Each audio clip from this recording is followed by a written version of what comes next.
And we're back with another We Talk Over Monster Hunter World, where we talk about another game. Where we talk about anything but Monster Hunter World.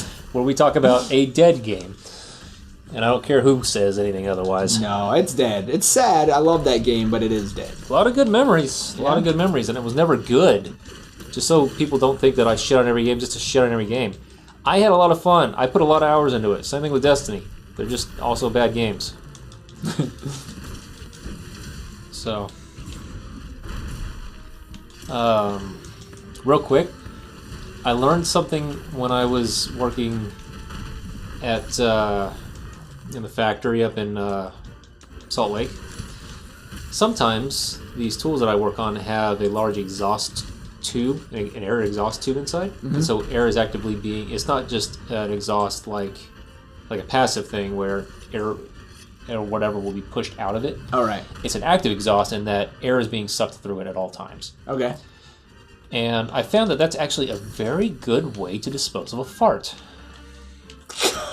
Did you fart into it? Please tell me you farted into it. Yes, because these tubes had about 5 or 6 inch diameter on the inside. And so I had access to one of these since we had to disconnect it in order to get access to other things.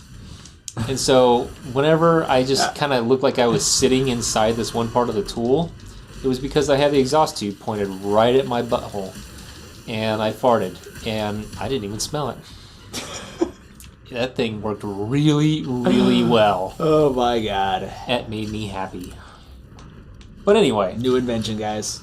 New invention. Well, it's not even... Fart sucker I wonder, for chairs. okay, so I wonder if just a simple home vacuum could do the job, but at the same time, the vacuum's right there, so it would just spit the fart out a couple feet away from you. Right, no, you gotta have, so like... This air exhaust, I don't know where that thing went. I hope it wasn't where someone was smelling. Why does it keep smelling like shit in here? During this particular 2 weeks, it just smelled. Let me see if there's any data that I can use to corroborate this. No, there's like someone was filing malfunction claims. And No, they would have been doing workplace danger. Something's wrong with the device. It stinks like shit. It's not supposed to. How is it even making this? I am sound? a gaseous individual, and they would have gotten a nose full. But whenever I think about just a plain vacuum doing that, it just reminds me of a scary movie. The first one, I think. Okay. Have you seen it? Yeah, but I'm trying to remember the scene you're talking about. You don't remember Officer Doofus with the vacuum? Oh my god, I remember Officer Doofus. I don't remember the vacuum. I do remember... Hey Dewey, smell this. What's that? That's what it smells like when you become a man. Smell this. Oh, Jesus, what's that? My ass. Yeah. No, he was in the police station, and he pointed to the gold star on his chest. And he said, Mom, he was talking to his sister, Mom told me that you have to treat me with respect as an officer in the law. And then she came back, Mom also told you to stop sticking your dick in the vacuum. Oh god, I do remember that now. And so later on in the fucking movie, you see him come out of his room in a hurry, and he's got the hose to the vacuum that he's trailing the fucking vacuum with him, just banging all over the hallway, and a hard-on inside his fucking underwear. Oh man! He said, Mom said not to disturb me while I'm cleaning my room. So yeah, using a vacuum to chauffeur your farts just doesn't work, and might make people you're doing other things with. Then again, you read the Chuck Palahniuk thing, you sicko. So, suction around the butthole. Oh boy, yes, choke. Or no, that was one of those guts. Anyway, we talked that all out. Yeah, we already talked about that a lot. We did, yes. If you want to know what we're talking about, there's a We Talk Over for I don't remember sexual behavior. Yeah, I didn't title it that, but I don't know what I titled it. Because it was only a little bit. Yeah, no, that was... and it was not one of the I'm not titling this episodes. There were 2 of those. Oh boy, those Part ones. 1 and 2. Why I can never run for public office.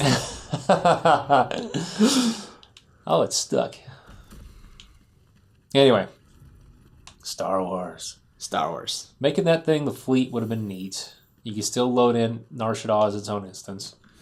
But as far as the story goes, like each story would have had a reason why you had to be on Nar Shaddaa. But then again, you never got to go to the fleet right away. So maybe each story still started on its home planet, especially if we keep I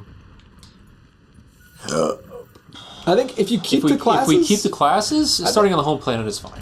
Yeah, I think so. If you keep the classes, I think that's fine. Then, I think if you were to make it like so there was no like specific class, like you were just a dude, and then you could kind of like, you know, pick your fighting style, then you would want just probably the one world. Yeah, that's not bad. That would be a way to start off on Nar Shaddaa, then go to those first planets, and then come back to Nar Shaddaa. Right, and in my idea, like in my head, the way I would see this is like also like you could always, if you wanted to try out another class later, you could, you know, have some kind of sort of story element, gameplay thing that lets you then get to those other homeworlds to learn a new class. I like it. You could start as a character, and then you go around that Nar Shaddaa promenade and talk to all the different people. But here's what makes it weird. It allows you to start with one character and then choose light or dark. Sure. But one, you would still get those fucking Knights of the Old Republic whiners who would talk about, but then I couldn't go good again. I couldn't be a good Sith or a bad Jedi. Shut up, it's not this game. Or it could still be this game, and you just do it with, like, you kind of have, like, two different axes your character plays on.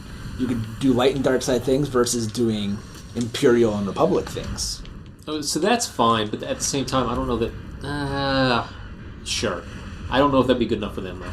No, probably not, but that's all right. But I was just thinking, though, that another complaint that they would have is that if you got to do this, you would need to do, especially, again, because this might be people's first Star Wars game, first MMO, first both, whatever. This might be... What would happen? There would have to be a storyline developed where somehow you were introduced to all 9 of these classes so that you can then make your decision. Right. So... And by the way, it doesn't have to be 9. It could be 8. I like... well, especially if you... Well, it depends what you're doing. Like, if you're doing the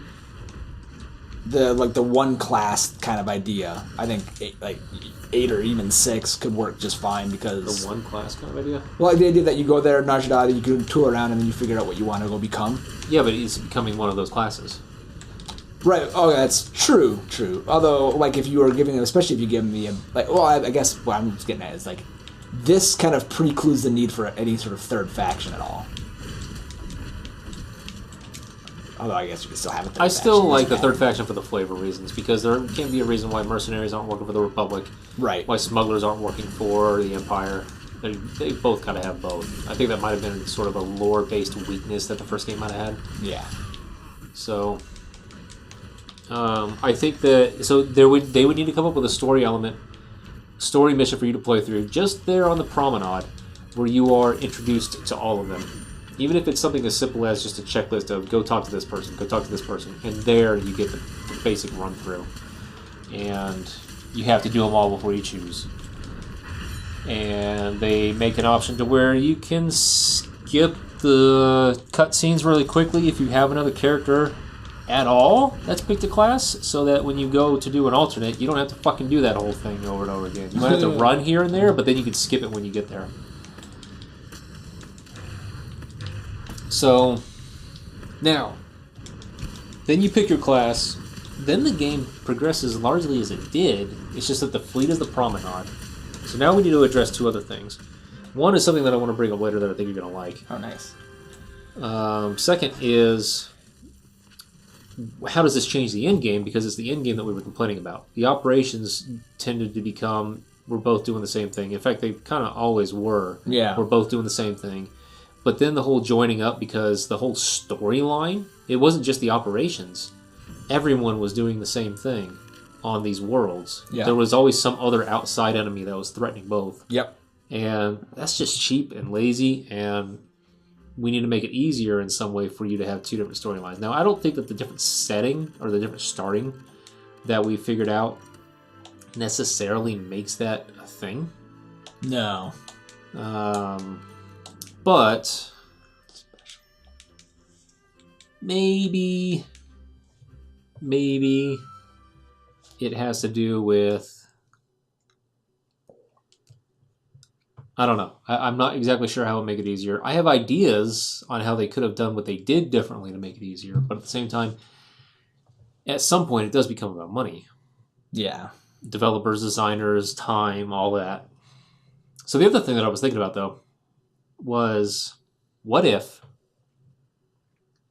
on a character, once you got to level 50, at least initially 50, well, just leave it as 50, even after expansions, you had finished your class story, that you were able to pursue another. Yeah. But just one more. Not all of them. Oh. Just one more.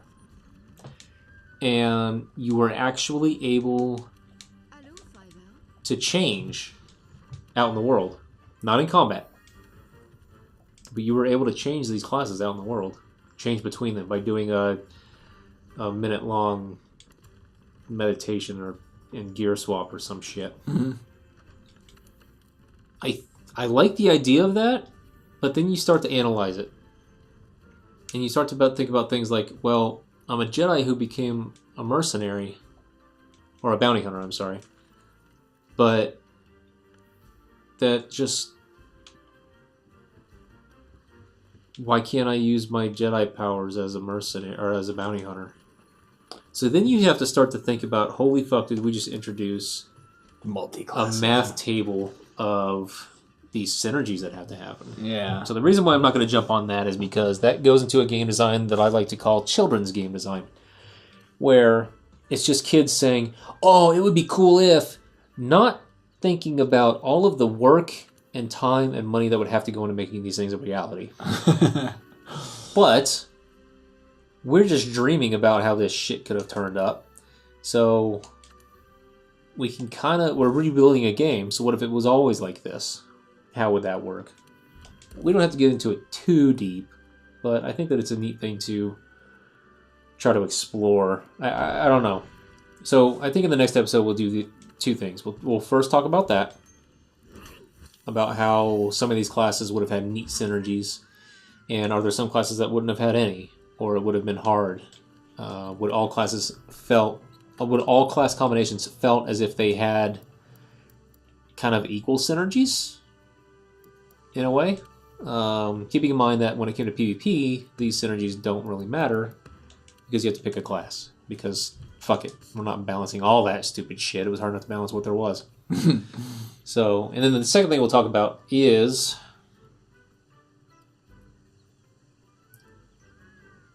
any issues that might arise with the fact that now the Republic side does not have an Imperial agent equivalent. The Imperial side no longer has a trooper equivalent.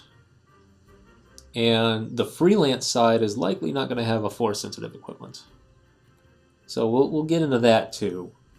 And also think about the fact that when I talked about continuing each character's storyline past the main game and making sure that the end games for the different factions remained different, therefore likely developing 2 raids every time you put one out, we actually kind of might need to do 3.